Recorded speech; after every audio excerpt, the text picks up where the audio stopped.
مائی صاحبہ نے سوال بھیجا ہے کہ مجھے میرے خاوند نے نشے کی حالت میں طلاق دے دیا ہے۔ اب بعض لوگ یہ مشورے دے رہے ہیں، کہہ رہے ہیں کہ یہ نشے کی حالت میں طلاق نہیں ہوتی، تو اب میرے لیے کیا حکم ہے؟ تو اس بارے میں گزارش یہ ہے کہ نشے کی حالت میں طلاق ہو جاتی ہے، اور نشے والا مکلف ہی رہتا ہے۔ علامہ علاء الدین حسکفی در مختار میں لکھتے ہیں، او سکران ولو بنبیذ او حشیش او افیون او بنج زجرن بھی یفتا، کہ طلاق واقع ہو جاتی ہے ہر نشہ کرنے والے کی، خواہ اس نے شراب پی ہو یا حشیش یا افیوم یا بھنگ پی ہو، ان برائیوں سے روکنے کی غرض سے۔ بھی یفتا، اسی پر ہی فتویٰ ہے، یعنی نشے والے کی طلاق ہو جاتی ہے، فتویٰ اسی پر ہی ہے۔ علامہ نظام الدین علیہ رحمہ فتاوی عالمگیری میں لکھتے ہیں، وطلاق السکران واقع اذا سکر من الخمر او النبیذ، نشے والے کی طلاق ہو جاتی ہے چاہے وہ نشہ شراب کا ہو یا نبیذ کا ہو۔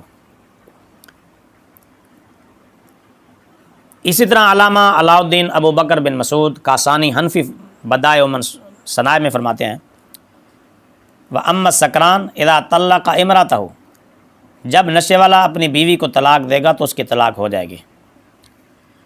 تو اگر اس کا یہ نشہ کسی ممنوع سبب کی بنا پر ہے تو عام علماء اور صحابہ کرام کے نزدیک اس کی طلاق واقع ہو جاتی ہے۔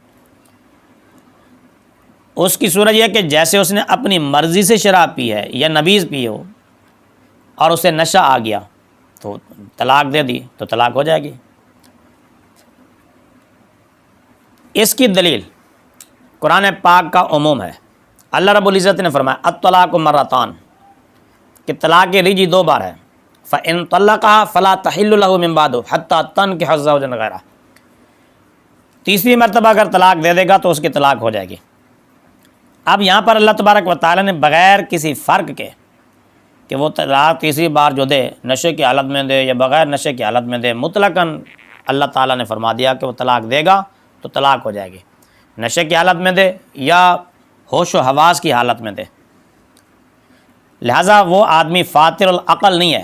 ہاں فاطر العقل ہو اس کا استثناء موجود ہے حدیث پاک میں، یا چھوٹے بچے کی طلاق کا بھی استثناء موجود ہے کہ نبی پاک صلی اللہ علیہ وسلم نے فرمایا کہ ہر طلاق جائز ہے سوائے بچے کی طلاق کے اور فاطر العقل کی طلاق کے۔ ان کا چونکہ استثناء گیا اور باقی نشے والے کا استثناء نہیں آیا، لہذا نشے والے کی طلاق ہو جائے گی۔ اور دوسری بات یہ بھی ہے، عام طور پر لوگ اس مسئلے میں پوچھتے رہتے ہیں، جب وہ کہتے ہیں جو وہ نشے کی حالت میں تھا، غصے کی حالت میں تھا، تو نشے کی حالت میں طلاق صرف دینی تھی، گاڑی کے نیچے سر کیوں نہیں تھا نشے کی حالت میں؟ کبھی آپ نے کسی نشے کو دیکھا ہے کہ اس نے نشے کی حالت میں جیب سے موبائل نکال کر پھینک دیا ہو؟ کبھی کسی نشے کو آپ نے دیکھا ہے کہ جیسے شراب پی ہو، بھنگ پی ہو، چرس کھائی ہو اور اس نے جناب اپنی جیب سے پیسے نکال کر باہر پھینک دیے ہوں نشے کی حالت میں؟ کبھی آپ نے کسی نشے کو اپنا موٹر سائیکل، اپنی گاڑی کے شیشے توڑتے ہوئے دیکھا ہے؟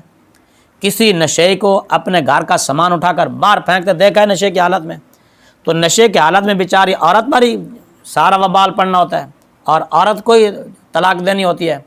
تو لہذا یہ محض لوگوں کے بہانے ہوتے ہیں، یہ ہیلے ہوتے ہیں جو ان سے بچنا چاہتے ہیں۔ تو بہرحال شریعت کا حکم یہی ہے کہ نشے کی حالت میں طلاق ہو جاتی ہے۔